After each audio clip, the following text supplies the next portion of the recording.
Olá, galerinha do sexto ano. Tudo bem com vocês? Estão sentindo falta da escola, não é? Nós demos um jeito de trazer a escola até vocês.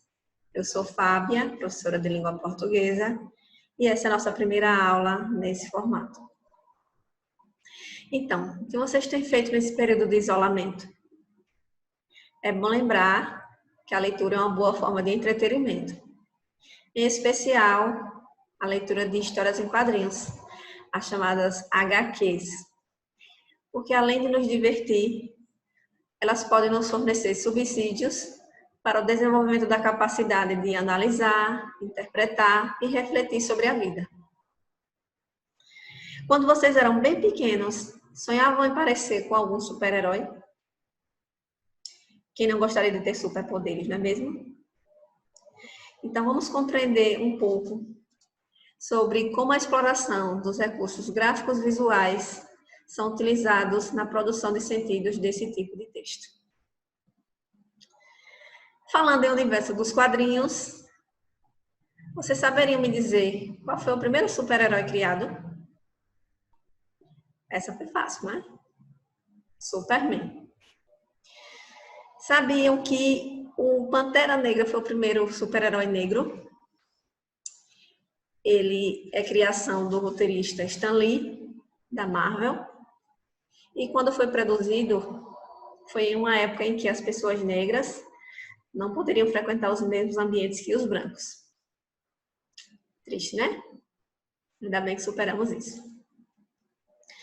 Bem, então, preparados para adentrar no universo dos quadrinhos?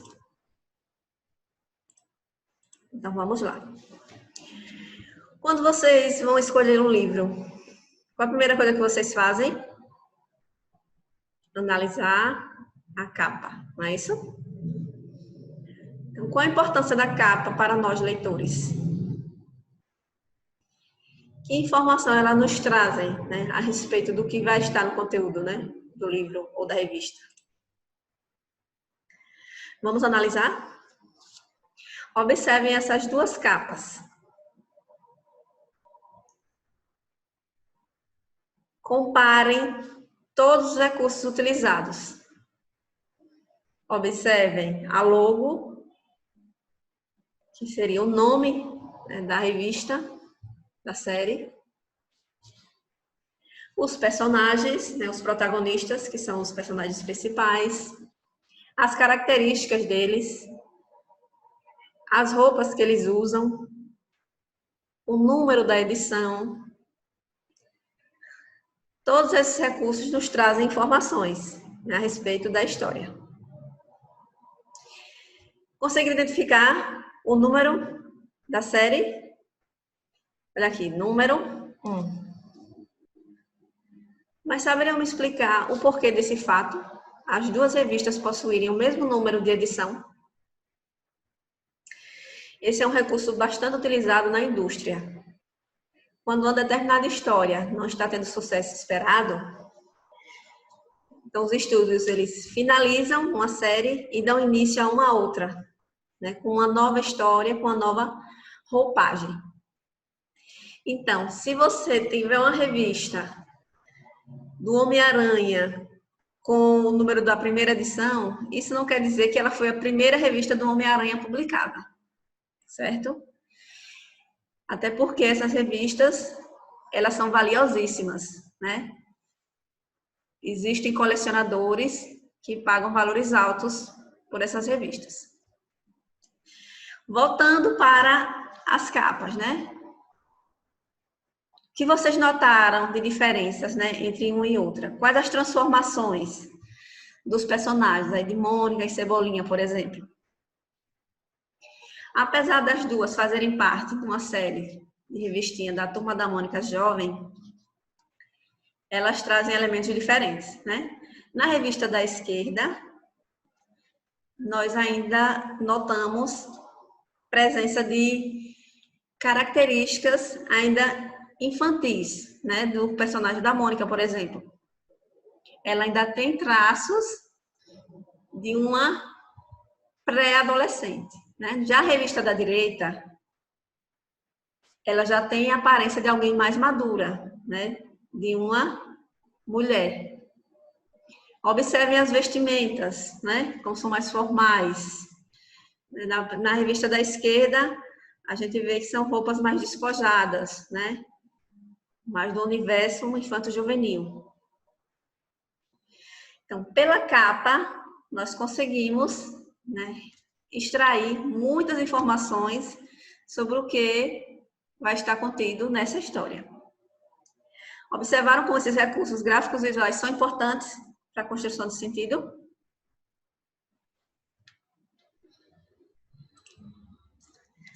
Vamos lá.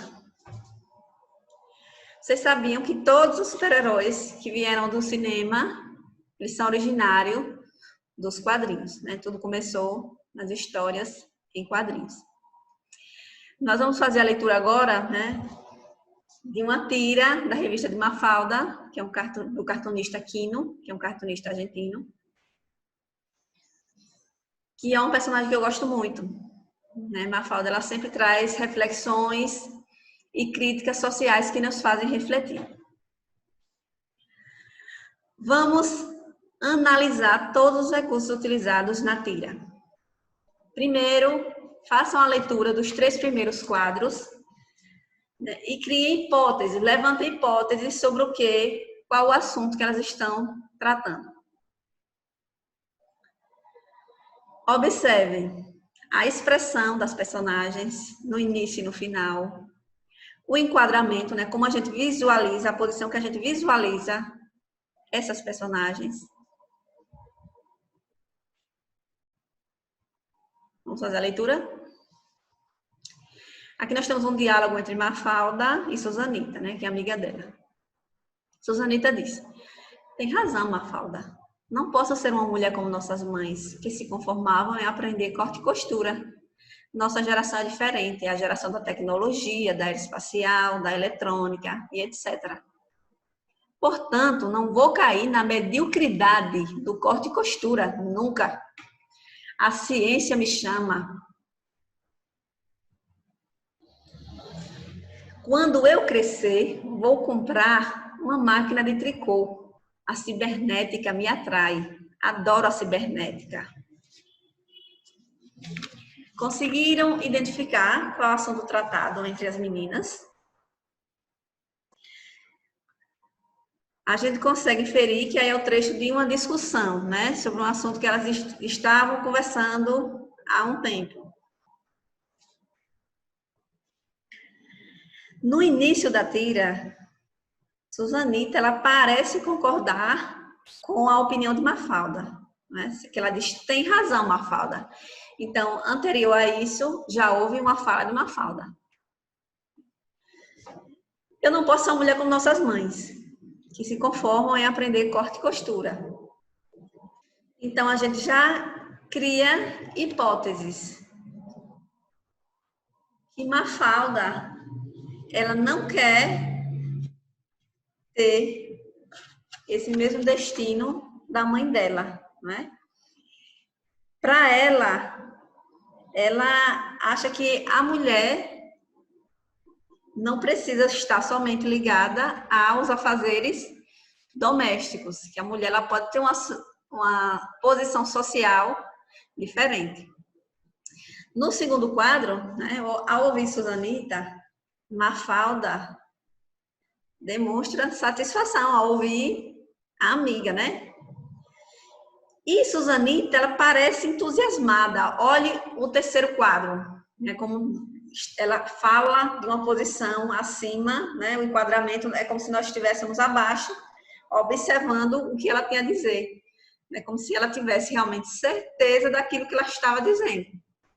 Então, nós criamos aí a expectativa de que ela concordava com o quadro. Essa expectativa ela é quebrada.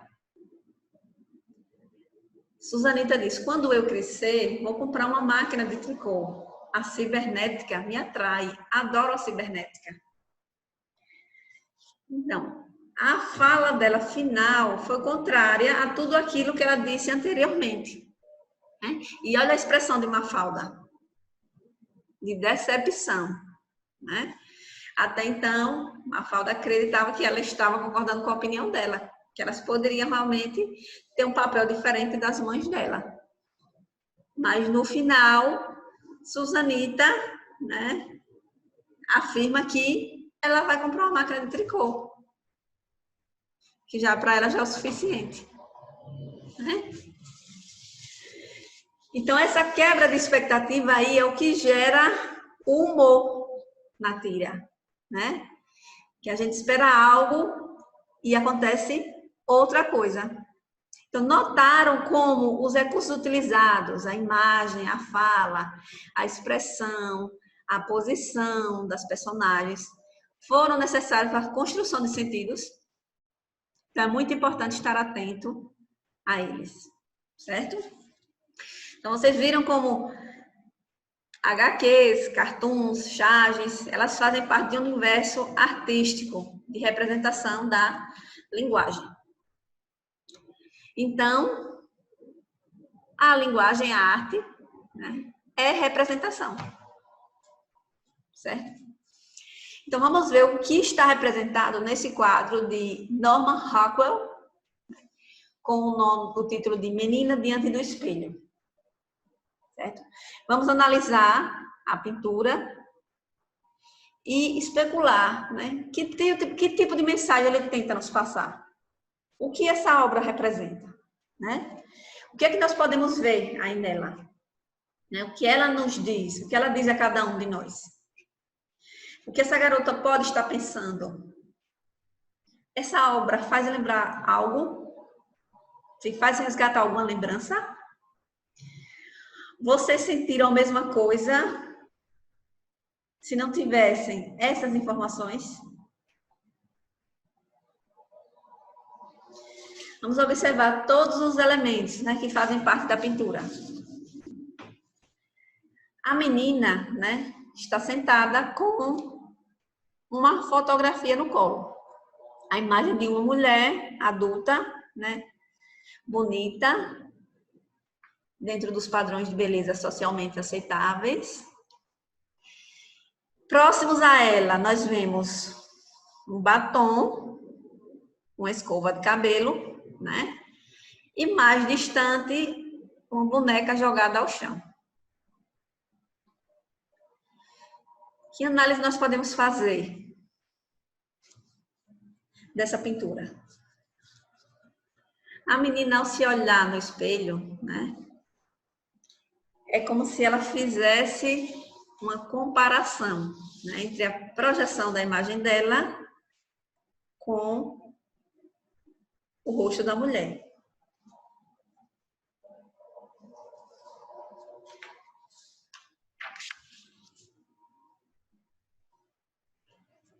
Então, vocês conseguiram fazer alguma relação entre a tela e a tira de Mafalda? As duas, elas trazem aspirações para o futuro, né? Projeções de uma época da vida, né? São adolescentes, né, que pensam no futuro, né? No que farão no futuro. Então, embora sejam diferentes, foi possível interpretar o que cada um deles quis nos transmitir, né? Então, por esse motivo, nós podemos dizer que nós fizemos a leitura de uma tira e também de uma tela. Quando um texto ele possui imagem, ele possui palavras, nós dizemos que ele é um texto multissemiótico. Em outras palavras, muitas, né, daí o multi, formas de manifestação da linguagem, que ela assume, que pode ser imagem, texto, gesto, som. Nesse caso, imagem e texto. Quando o texto ele só possui imagens, nós dizemos que ele é um texto visual. Quando ele só possui palavras, nós dizemos que ele é um texto verbal. Lembrem disso, certo? Então, eu vou deixar aqui um link para vocês, para que vocês respondam uma atividade online. É um exercício bem prático para vocês efetivarem aquilo que nós vimos na aula de hoje. Espero que vocês tenham gostado e nos vemos na próxima aula.